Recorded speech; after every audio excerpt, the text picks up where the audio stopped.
Iniluwag ni Pangulong Bongbong Marcos ang Presidential Anti-Corruption Commission o PACC. Komisyong binuo ni Pangulong Duterte sa ilalim ng kanyang opisina noong 2017. Ang PACC po ay napakaliit na opisina, napakaliit ng kapangyarihan, pero ang puso para lumaban sa korupsyon sa pangunguna ng Pangulong Duterte, buwis buhay po kami noon. Kaya ang lahat po ng government official noon talagang takot mahuli sa korupsyon. Ngayon, tinanggal po nila yan at ang una pong ginawa ng Pangulong Marcos, EO1, Executive Order No. 1, alisin ang PACC. Ang tanging opisina na nilikha para labanan ang korupsyon sa gobyerno.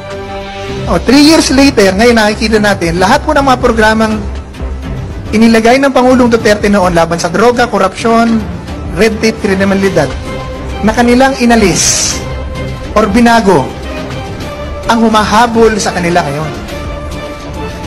Ngayon, anong issue ngayon? Korupsyon na naman. Droga na naman. Kriminalidad na naman. Yan. Insurgents.